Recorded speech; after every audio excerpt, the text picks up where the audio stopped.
तूफान खड़ा हो गया था। हालांकि बाद में बाबा रामदेव ने अपने बयान पर खेद जताते हुए कहा कि वो सोशल मीडिया पर मिला एक मैसेज पढ़ रहे थे। बाबा रामदेव ने यह भी कहा वो हर तरह की चिकित्सा का सम्मान करते हैं, लेकिन इंडियन मेडिकल एसोसिएशन यानी IMA इससे संतुष्ट नहीं हुआ। बाबा रामदेव को 1000 करोड़ की मानहानि का नोटिस भेजा गया। यह भी कहा गया कि बाबा रामदेव अपने बयान पर खंडन वाला अब वीडियो पोस्ट करें और लिखित माफी भी मांगे, जिसके बाद यह विवाद और तेज हो गया। बाबा रामदेव के खिलाफ कई जगह FIR करवाई गई। अब यह विवाद कहीं ना कहीं बाबा वर्सेस एलोपैथी नहीं बल्कि आयुर्वेद बनाम एलोपैथी बन गया है। एक तरफ आयुर्वेद के समर्थन वाले लोग हैं जो एलोपैथी पर सवाल उठा रहे हैं, तो दूसरी तरफ कुछ बाबा रामदेव के विरोध में जुट गए हैं। इसलिए अब बाबा रामदेव से सीधा संवाद करना बेहद आवश्यक है। आखिर यह टकराव किस तरफ जा रहा है? देश के लोगों के मन में कई सवाल हैं, यानी आपके मन में कई सवाल हैं, और मैं आप सबका प्रतिनिधि बनकर ये सारे सवाल बाबा रामदेव से आज पूछूंगा। तो अगले 1 घंटे जरूर देखिए जन अदालत में बाबा रामदेव लाइव, जिनसे हर सवाल पूछा जाएगा, जो सवाल देश की जनता यानी आप जानना चाहते हैं, जो आपके दिल में है।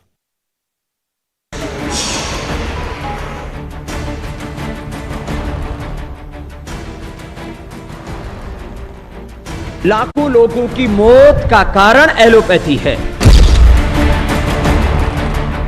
कोरोना के पहले दौर से ही योग गुरु बाबा रामदेव बेहद सक्रिय हैं।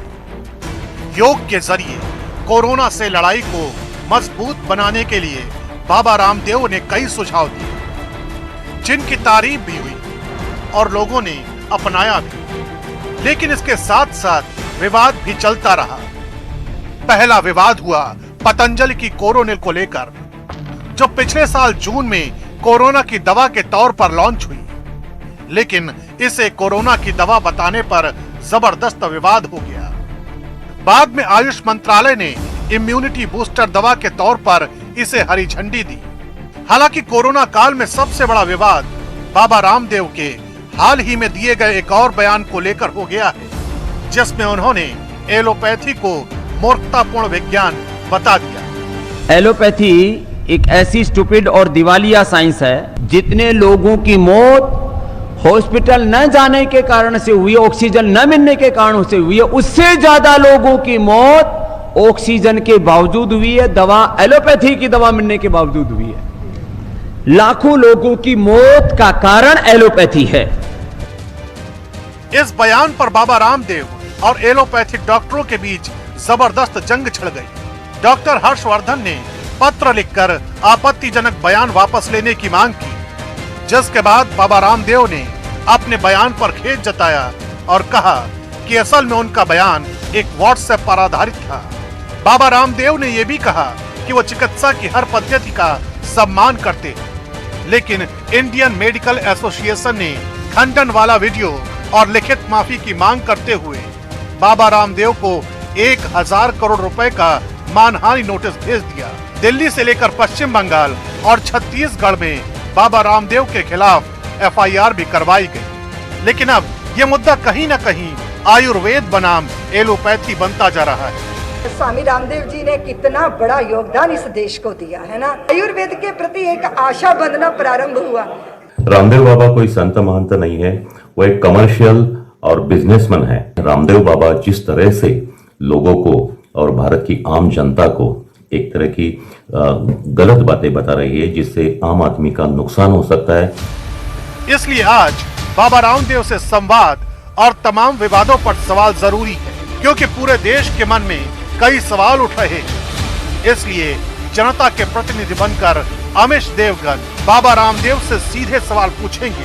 तो अगले 1 घंटे जरूर देखिए जन अदालत में बाबा रामदेव लाइव। और आज पूरा देश बाबा रामदेव से सवाल पूछेगा। न्यूज 18 नेटवर्क देश का जाना माना नेटवर्क है, सबसे बड़ा नेटवर्क है। कश्मीर से लेकर कन्याकुमारी तक न्यूज 18 के अपने चैनल्स हैं।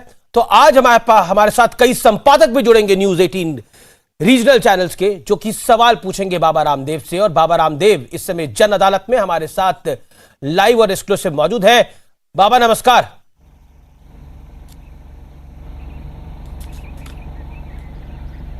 प्रणाम आमिश भाई और सारे आपके संपादकों को और पूरे देश के लगभग 18 चैनल पर आज आप सीधा संवाद कर रहे हैं। इसके लिए अभिनंदन है कि सत्य और प्रखर रूप से सब तक पहुंचे और लोग, क्योंकि आरोग्य उनका जन्मसिद्ध अधिकार है, तो जान सकें कि कौन सी पैथी से मैं क्या बेहतर लाभ पा सकता हूं। प्रणाम मेरा आपको बहुत बहुत। जी बाबा रामदेव, ऐसा क्यों है कि आप अक्सर विवादों में घिर जाते हैं या फिर आपको विवादों में घसीट लिया जाता है?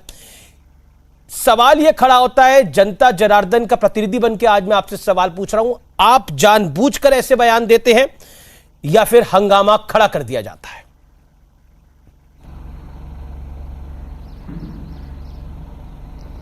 देखो आमिश भाई, मैंने पहले ही बोला आपको कि ये बयान मैंने खुद का नहीं दिया, एक व्हाट्सएप मैसेज पढ़ रहा था, मैंने बयान वापस भी ले लिया, खेद भी व्यक्त कर दिया।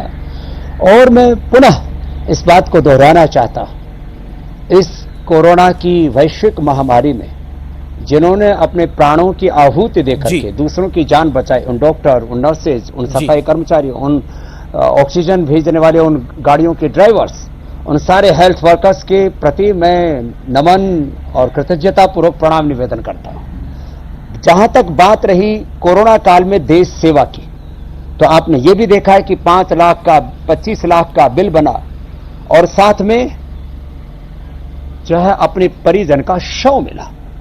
मैं किसी पर आरोप नहीं लगा रहा हूं जी, लेकिन यह बात कहना चाहता हूं, यद्यपि शल्य चिकित्सा सर्जरी के भी आविष्कर्ता महर्षि सुश्रुत हैं, उसके बावजूद भी आधुनिक चिकित्सा विज्ञान एलोपैथी ने सर्जरी में बहुत प्रगति की है।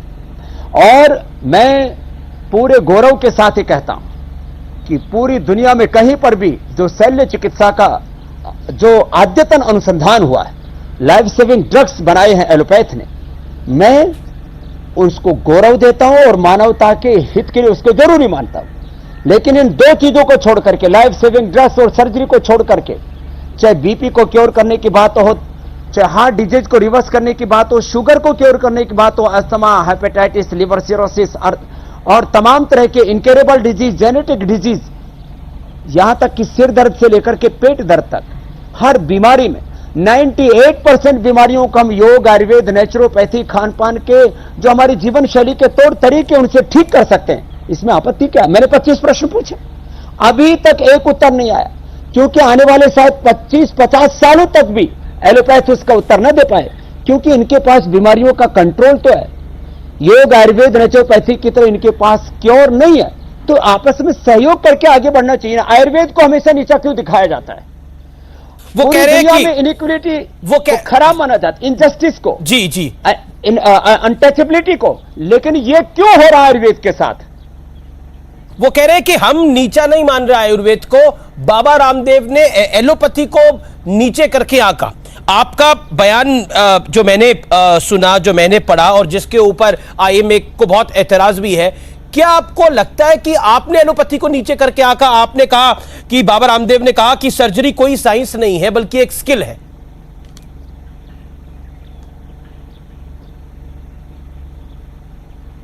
हाँ देखिए, ये तो अभी भी कह रहा हूं, सर्जरी एक स्किल है, और जब स्किल है तो उसमें ऑटोमेटिक नॉलेज साइंस का तो इनपुट होता ही ना। तो क्या सर्जरी एलोपैथी का चिकित्सक ही कर सकता है? आयुर्वेद का चिकित्सक क्या मूर्ख होता है? वो सर्जरी नहीं कर सकता। तो नॉलेज के बिना तो कुछ भी नहीं होता है।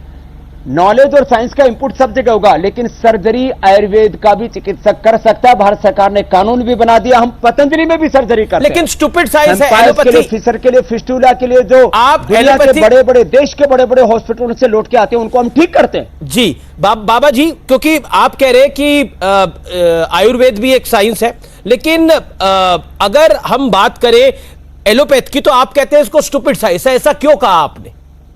ये सवाल जरूर आएगा, डॉक्टर्स के मन में भी ये सवाल होगा। मैंने वापस कहता हूं आमिश भाई, मैंने वो एक मैसेज पढ़ा था, ये मेरा बयान नहीं था। फिर भी मैंने उसके ऊपर खेद व्यक्त कर दिया, बयान वापस ले लिया, माफी भी मांग ली। क्या माफी मांगने को क्या कहते हैं? क्या फिर फांसी पर लटका देंगे? अरे वो हर बात में हमें नीचा दिखाते हैं। उन्होंने कहा कि हमने सारा देश स्वस्थ कर दिया। मैंने कहा भाई, यदि कोरोना में आपने 10% रोगी ठीक किए तो 90% रोगी योगासन करके, प्राणायाम करके, कोरोनिल खा के, गिलोय तुलसी का काढ़ा पी करके ठीक हुए। और मैं एक प्रति प्रश्न करता हूं आमिश भाई, देखो आप प्रश्न करेंगे, मैं भी कुछ प्रश्न करूंगा। जी जी। ये जो एलोपैथी में कोरोना मैनेजमेंट के नाम पर बुखार उतारने के लिए दवाई दी जा रही है, जबकि रिसर्च हुआ है कि जब भी कोई बैक्टीरिया, कोई वायरस, कोई अंदर फंगस, कोई इन्फ्लेमेशन होता है तो बुखार जो है वो उस बैक्टीरिया, उस वायरस को, उस फंगस को, इस इंफेक्शन को कम करने के लिए शरीर अपने आप अपना तापमान बढ़ाता है।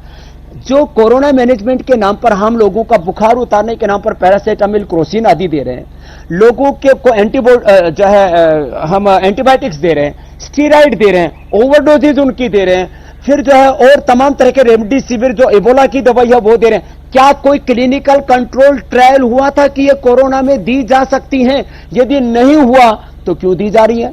और जिसके ऊपर क्लिनिकल कंट्रोल ट्रायल हुआ, डबल ब्लाइंड, पूरा का पूरा जो एक research and evidence based medicine के ऊपर होना चाहिए, वो सारा जब हमने कोरोनिल के ऊपर करके दे दिया, तब इसके ऊपर आपत्ति क्यों कहते? इसको नकली दवा क्यों बोलते हैं? मैंने आप गूगल करके देख लीजिए। नहीं, पर बाबा तो ये बयान पर खेद भी व्यक्त कर बाबा दिया, ये बात तो वापस भी सही ले है लिया। कि कोरोनिल कोरोना को मात नहीं दे सकती। इसको ये कहते हैं ये सूडो साइंस।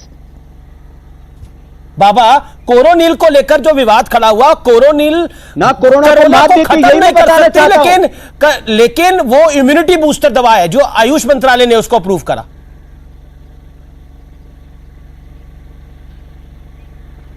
नहीं, अब जो है, जो पहले बार जो बयान था वो ये था, जब हमने दोबारा पूरे पेपर दे दिए रिसर्च के, इंटरनेशनल जर्नल में आप पढ़ लो, पूरी दुनिया में योग आयुर्वेद का जितना रिसर्च हुआ ना, हमारे पास में पूरे इंस्टीट्यूशन में 300 से 500 साइंटिस्टों की टीम है। हमने जो एक ड्रग डिस्कवरी का इन विवो, इन विट्रो और फिर जो है ह्यूमन ट्रायल तक के पूरे ड्रग डिस्कवरी की साइकिल वो पूरी की है। वर्ल्ड में जितने भी योग आयुर्वेद के रिसर्च पेपर छपे हैं उसमें करीब 10% योगदान अकेले पतंजलि का है। मैं खाली जो है बयान देने के लिए कोई बात नहीं कर रहा हूं। हमने योग आयुर्वेद का लाभ देश के 100 करोड़ से ज्यादा लोगों तक पहुंचाया है। कुछ ऐसे जी, अब किसी के बारे में कोई ओछी बात नहीं कहना चाहता हूं, जिनका कोई कंट्रीब्यूशन नहीं है इस देश के लिए, वो लोग कुछ भी ओछी बात कह करके चले जाएं। स्वामी रामदेव का योग में, आयुर्वेद में लोगों के जीवन बदलने में क्या कंट्रीब्यूशन है, कोई मुझे इसका प्रमाण देने की आवश्यकता है क्या मेरे भाई आमिश जी? नहीं, आपने जो योग के लिए किया है वो देश और दुनिया सब जानती है, इसमें कोई दो राय नहीं है और वो आपसे कोई नहीं छीन सकता ताउम्र और आपके जाने के बाद भी। बाबा रामदेव, लेकिन महत्वपूर्ण सवाल यह है, इस समय देश की जनता यह जानना चाहती है आपसे, इस समय फार्मा कंपनियों के चक्रव्यूह में, इस समय डॉक्टर्स के चक्रव्यूह में बाबा रामदेव फंस गए हैं। क्या आपको लगता है कि, क्योंकि एक चक्रव्यूह हमें याद है महाभारत में हुआ था, महाभारत में रचा गया था अभिमन्यु के खिलाफ और अभिमन्यु उससे बाहर नहीं आ पाए थे, क्या बाबा रामदेव को एक चक्रव्यूह में फंसा दिया जा रहा है? यह सवाल बहुत बड़ा है बाबा रामदेव, क्या फंस गए उस चक्रव्यूह में? देखो आमिश भाई, देखो फार्मा इंडस्ट्री मैं कई बार जब ये बहुत लूट मचाते हैं, इनको ड्रग माफिया या मेडिकल माफिया भी कह देता हूं, और हमारे डॉक्टर उनके कई बार अनजाने में शिकार हो जाते हैं। जो बात मैंने कही वो बात आमिर खान ने भी कही थी कि आप 15 रुपए की दवाई को 1500 रुपए में बेचते हो, जो जेनिक जो मेडिसिन है उसको ब्रांडिंग करके। और जब उन्होंने बात की थी कि बेसन टेस्ट की कि खोल लिया, और उसके बाद में और भी बहुत कुछ उन्होंने बातें कही थी कि अनावश्यक ऑपरेशन, गैर जरूरी दवा, गैर जरूरी ऑपरेशन, गैर जरूरी जो है टेस्ट, और ये करके 5 से 25 लाख रुपए का जो बिल बनाने का चक्रव्यूह है। मैंने एक व्यक्ति के साथ में कोई धोखा नहीं किया है।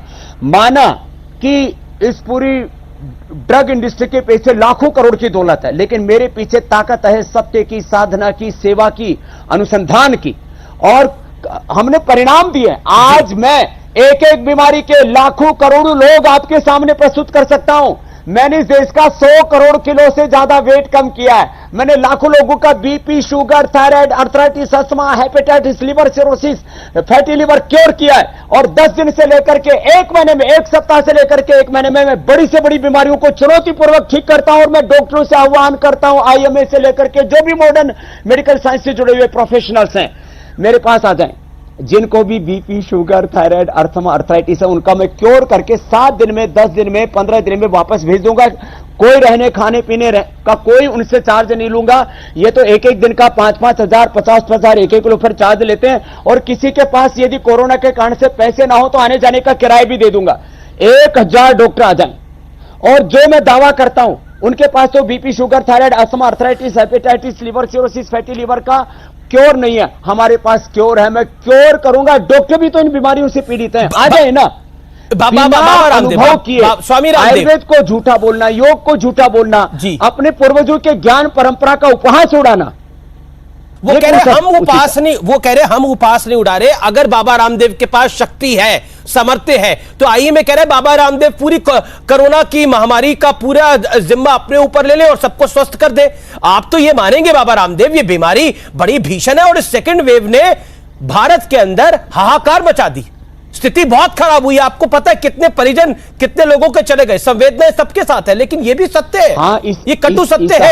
इस पर आपको बात करनी होगी बाबा। देश को बचाने में डॉक्टरों ने जो योगदान दिया है, मैं फिर वापस दोहराता हूं, वो खाली 2 काम कर ले।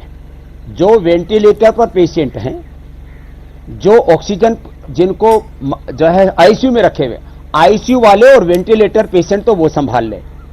बाकी एसिम्टोमेटिक, सिम्टोमेटिक और भी सीवियर पेशेंट तक भी, जिनकी 75 से 80% भी ऑक्सीजन आ गई है, जिनके फेफड़े कमजोर है, जिनका नर्वस सिस्टम कमजोर, जिनकी इम्यूनिटी कमजोर है, जिनका बीपी शुगर कंट्रोल नहीं हो रहा है, उन सब पेशेंट को मैं ले लेने के लिए तैयार हूं। पूरी प्रामाणिकता और वैज्ञानिकता के साथ आपके चैनल पर मैं पूरे खुले तौर पर ये चुनौती को स्वीकार करता हूं। लेकिन क्या ये आपको ओवर कॉन्फिडेंस है बाबा? 10% लोग यदि एलोपैथी ने ठीक किया, सवाल ये खड़ा होगा, लोग योग, आयुर्वेद, प्राकृतिक तौर तरीकों से ठीक हुए हैं। खुद हमारे एम्स के डॉक्टर गुलेरिया जी भी कह रहे हैं कि 90% लोगों को हॉस्पिटल जाने की जरूरत नहीं है। अमीश भाई बाबा, लेकिन वो ये भी कह रहे हैं कि आपकी संस्था के साथ जो लोग जुड़े हुए हैं उनका भी दुखद देहांत हुआ है, तो बाबा रामदेव प्रैक्टिकल चीजों को समझे, ये भी वो कह रहे हैं बाबा।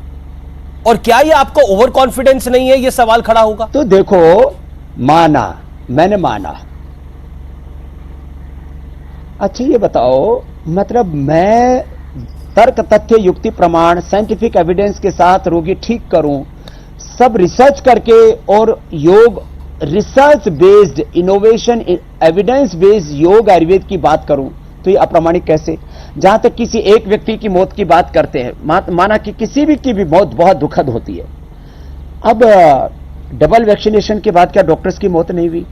एक व्यक्ति की मौत को क्यों मुद्दा बनाते हो? मैं तो मुद्दा नहीं बना रहा, मैं तो ये कह रहा हूं डबल वैक्सीनेशन के साथ योग आयुर्वेद की डबल डोज ले लो, ऐसा सुरक्षा कवच तैयार कर लो कि आप कोरोना से ना हारें, कोरोना को हरा पाएं। तो वैक्सीनेशन की डबल डोज के साथ योग आयुर्वेद की डबल डोज में दिक्कत क्या अमीश भाई? और आपने भी तो इस जंग को जीता है, क्या आपने योग नहीं किया? और क्या हमारे मीडिया के वो भाई हारे नहीं? वो हमारे वो प्रखर राष्ट्रवादी पत्रकार क्या आज हमारे बीच में नहीं है? जी, उसका कारण कहीं कुछ दिक्कत तो नहीं हुई है?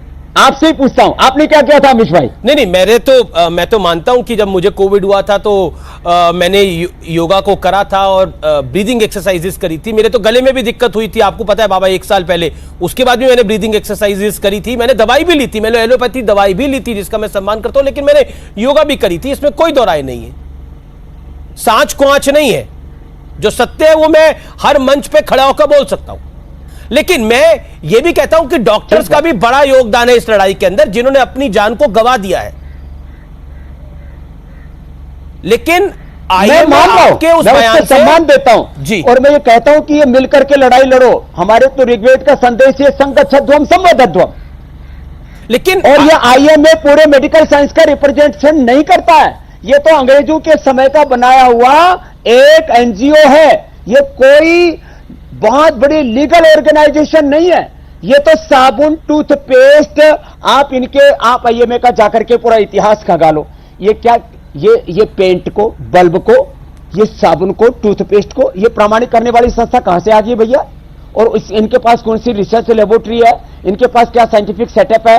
किसी भी चीज का साइंटिफिक, ये जो एक्रेडिटेशन की बात करते हैं, वैलिडेशन की बात करते हैं, ये होते कौन है साइंटिफिक एक्रेडिटेशन और वैलिडेशन वाले? इन लोगों को अपनी मर्यादा में रहना चाहिए और सबको मिलजुल करके काम करना चाहिए। मैं तो इसी विचार का हूं। अरे अपने पूर्वजों की ज्ञान परंपरा का और वैज्ञानिक अनुसंधान का, लेकिन वो कह रहे हैं कि जब तक आप वीडियो में माफी नहीं मांगेंगे, जब तक बाबा रामदेव वीडियो में माफी नहीं मांगेंगे, 1000 करोड़ की मानहानि हो जाएगी एलोपैथी के नाम पर। वो कह रहे हैं जब तक आप वीडियो पे माफी नहीं मांगेंगे 1000 करोड़ की मानहानि रहेगी जारी। बाबा रामदेव वो वीडियो माफी की बात करते हैं। वो जो मैं उस फिर वापस किसी का भी अनादर नहीं करना चाहता हूं जी। जो मेरे से माफी की मांग कर रहे हैं, जो माफी की मांग कर रहे हैं मेरे से, उन जिसकी इज्जत होगी उसकी कोई बेइज्जती करेगा ना। स्वामी रामदेव की इज्जत, स्वामी रामदेव की प्रतिष्ठा, स्वामी रामदेव का योगदान क्या है, ये मुझे कहने की आवश्यकता नहीं है। मैंने इनकी क्या हानि कर दी भैया? मान हानि का मुकदमा तो मुझे करना चाहिए। और जहां तक आप बात कर रहे हो कंप्लेंट की, एफआईआर तो खैर हुई नहीं है कहीं, तो कंप्लेंट तो इनके खिलाफ भी सैकड़ों हो चुकी है। आपको पता होना चाहिए कि किस तरह से इनके सो कॉल्ड जो डॉक्टर हैं उनको बात करने तक की भी सभ्यता नहीं है। बेचारे आपा खो बैठते हैं, इसलिए मुझे उनको सो के अंदर भी बोलना पड़ा। एक संवाद आपका देखा, आपका एक संवाद देखा उन डॉक्टर साहब के साथ, जाएगा मजाक में मैंने देखा आपका एक संवाद, और वो जिस तरह की भाषा का इस्तेमाल कर रहे थे उस पर आप क्या कहना चाहते हैं? मिस्टर लेले को आप क्या कहना चाहते हैं? बड़े सम्मानित डॉक्टर हैं वो आईएमए के, लेकिन उन्होंने जिस भाषा का इस्तेमाल किया आपके साथ एक कार्यक्रम में, क्या कहना चाहते हैं?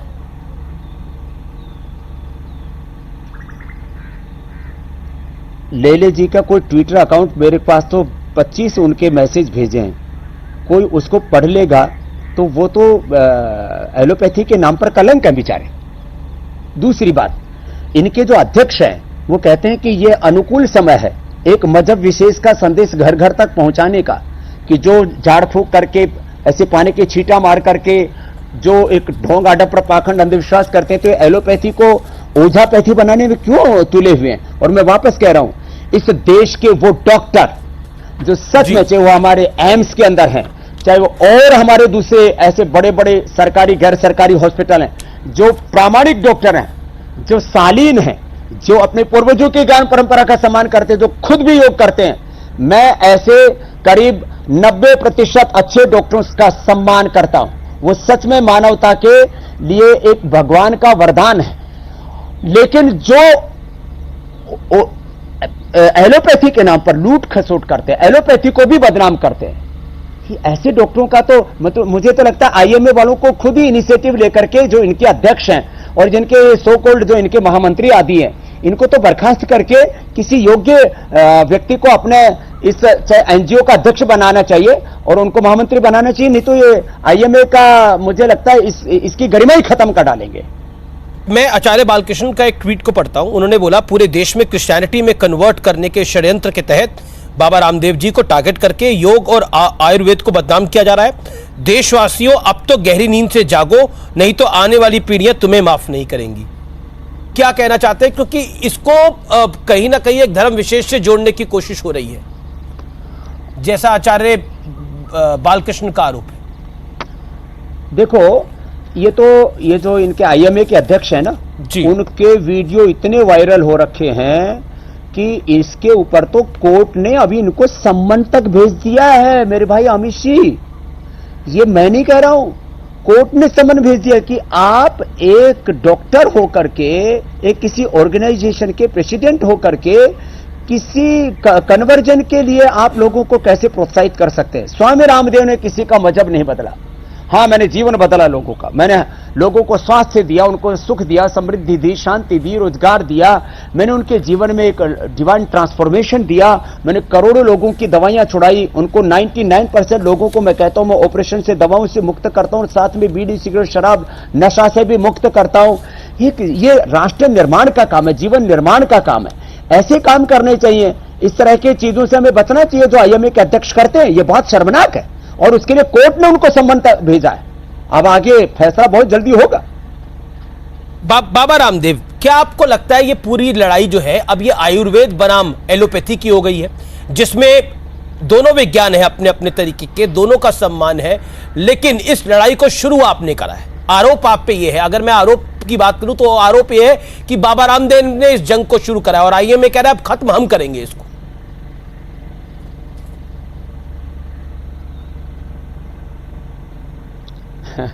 मैं तो अभी भी विनम्रता पूर्वक कह रहा हूं, साधु सन्यासी के मन में कोई दुराग्रह तो कतई नहीं होता, सत्याग्रह जरूर होता है। तो मैं इतना ही कहूंगा, जो एलोपैथी का सेक्टर है, उनका जो क्षेत्र है कि जो सर्जरी है और जो लाइफ सेविंग ड्रग वाले जो काम हैं वो उनको करने चाहिए। बाकी माइग्रेन पेन से लेकर के आंखों का चश्मा उतारने से लेकर के दृष्टि परिवर्तन से लेकर के श्रुति से लेकर के थायराइड क्योर करने से लेकर के बीपी, एस्थमा, लोगों की मौत किससे हो रही है? कोविड से मौत नहीं हो रही। आप कहेंगे, मैं बात को प्रधानता देना चाहता हूं दूसरी को, मौत हो रही है कमजोर फेफड़े वालों की। क्या कमजोर फेफड़े का, हमारे पास तो दूध में हल्दी, शिलाजी, च्यवनप्राश, स्वासारी, पंचकोल बहुत कुछ है। क्या एलोपैथी में लंग को स्ट्रेंथन करने के लिए हमारे पास तो सर्वकल्प है, भूमि आंवला है, पुनर्नवा है, एलोवेरा है, वीटाग्रास है, लिवोग्रिट है, लिवामृत है। क्या लीवर को, कमजोर जो लीवर है उसको रिकवर करने के लिए, आंतों की कमजोरी के लिए, पेनक्रियाज के बीटा सेल्स डीजनरेट, उनको रीजनरेट करने के लिए, टाइप 2 टाइप 1 डायबिटीज के लिए, क्या एलोपैथी में नर्वस सिस्टम जब वीक हो जाए या इम्यूनिटी वीक हो जाए उसको रिकवर करने के लिए एक भी कोई ड्रग है? उत्तर मिलेगा नहीं, क्योंकि जो ड्रग इंडस्ट्री, जो फार्मा इंडस्ट्री, उन्होंने ये काम ही नहीं किया। उनको तो मर्ज और मरीज दोनों जिंदा चाहिए, तभी तो उनका धंधा चलेगा। इसलिए देखो, दोनों के क्षेत्र अलग अलग है। वो करते हैं कंट्रोल, हम करते हैं क्योर, और डंके की चोट पर करते हैं। आर पार की लड़ाई करके देखनी हो तो आकर के देख लो। और जो मैंने लाखों करोड़ों लोगों को ठीक किया है, तो किया जा सकता कि एलोपैथी ने 10 करोड़ से ज्यादा लोगों को प्रत्यक्ष और 100 करोड़ से ज्यादा लोगों को परोक्ष रूप से।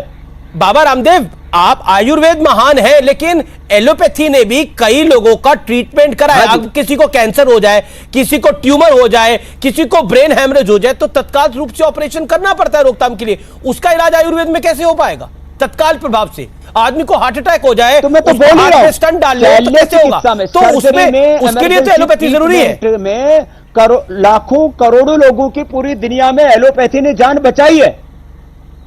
इसलिए ये 2 क्षेत्र मैंने विशुद्ध रूप से छोड़ रखे, कोई दुराग्रह नहीं, कोई हट नहीं, कोई दुर्भावना नहीं जी। तो ऐसे उनको भी तो दुर्भावना नहीं रखनी चाहिए। आयुर्वेद का, योग का, नेचुरोपैथी का, जो हमारे सनातन संस्कृति के आधारभूत तत्व, उनका उनको भी तो सम्मान करना चाहिए ना। अब ये पूरी बहुत बड़ी इसके पीछे एक ताकत खड़ी है। मैंने कहा ना, एक पूरी फार्मा इंडस्ट्री है, ड्रग माफिया पूरी दुनिया के अंदर भाई 200 लाख आईएमए का षड्यंत्र हो सकता है। पसंद है कि नीम गिरो, तुलसी से लोग स्वस्थ हो जाए, फूंक मार करके भस्त्रिका, कपालभाति, अनुलोम विलोम करके लोग ठीक हो जाए। बाबा, आईएमए का षड्यंत्र हो सकता है, आईएमए की दुर्भावना हो सकती है, आपके मन में वो नहीं था लेकिन आपने बोल दिया। लेकिन डॉक्टर हर्षवर्धन ने जो आपको चिट्ठी लिखी, उस चिट्ठी में भी उन्होंने काफी चीजों को क्लैरिटी के साथ लिखा, जिसमें उन्होंने क्लियरली बोला कि कुल मिलाकर आधुनिक चिकित्सा पद्धति एलोपैथी के डॉक्टर वो रह चुके हैं और स्वास्थ्य मंत्रालय के प्रमुख हैं। उन्होंने कहा कि जो डॉक्टर हर्षवर्धन ने बोला, उन्होंने भी आपको आपके बयान पर खेद जताने के लिए कहा। आप इसको कैसे लेते हैं? Doctor Harshvardhan, health minister of India. तो मैंने खेद जता दिया। देखो, डॉक्टर हर्षवर्धन जी के ऊपर भी अनावश्यक दबाव भी डालते रहते बीच बीच में। ये तो माने इन्हीं आईएमए के डॉक्टर्स ने कोरोना को कुंभ से जोड़ करके कहा कि Kumbh is the biggest spreader of corona. इन्होंने तो, इन आईएमए के डॉक्टरों ने मोदी जी की तुलना हिटलर से करके, इन्हीं डॉक्टरों ने भारत का किस तरह से अलग अलग क्षेत्रों में, मतलब इंडियन वेरिएंट को जो है वो मोदी वेरिएंट कह करके, मतलब इंडिया में जो कोरोना फैला उसको इंडियन वेरिएंट और मोदी वेरिएंट कह करके इन्हीं डॉक्टर्स में, आईएमए के डॉक्टर्स वालों ने, क्योंकि इसमें बहुत से लोग पॉलिटिकल हैं। और मैं एक बात कहता हूं, माना कि मैंने भी एक वक्त सत्ता और व्यवस्था परिवर्तन के लिए जन जागरण किया था, आप साक्षी रहे उस बात के। लेकिन मैं एक बात कहता हूं, मैं आज राजनीतिक रूप से न पक्ष में न विपक्ष में निष्पक्ष हूं। आईएमए के आप पूरा लिस्ट उठा करके देखो, इसके अंदर आपको 90% लोग पॉलिटिकल मिलेंगे जो इनके पदाधिकारी आदि होते हैं। तो ये एक राजनीतिक संस्था है, हर्षवर्धन इनके दबाव में आ गए लेना चाहिए और सबको मिलजुल करके काम करना चाहिए। आप कह रहे डॉक्टर हर्षवर्धन इन सबके दबाव में आ गए, इसलिए उन्होंने चिट्ठी लिख दी। मैं कहता हूं उनको भी अलग अलग मुद्दों पर दबाव में लेने की कोशिश करते हैं। नहीं, पर ये एक माना जाता है, ये सरकार तो आपके पक्ष वाली सरकार है, ऐसा माना जाता है, और तभी आपको दूसरी तरफ से टारगेट भी किया जाता है। तो ये अगर ये भी गलत कह रहे हैं तो कुछ तो गलती हुई होगी स्वामी रामदेव, कुछ तो चूक हो गई होगी। क्योंकि मैं हर्षवर्धन साहब को पढ़ता हूं तो उन्होंने बोला कोरोना योद्धाओं का निरादर कर दिया है। मान ली।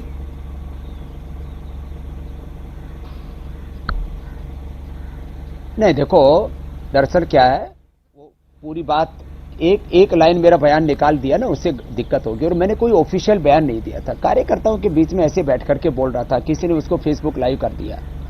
तो ऐसे कोई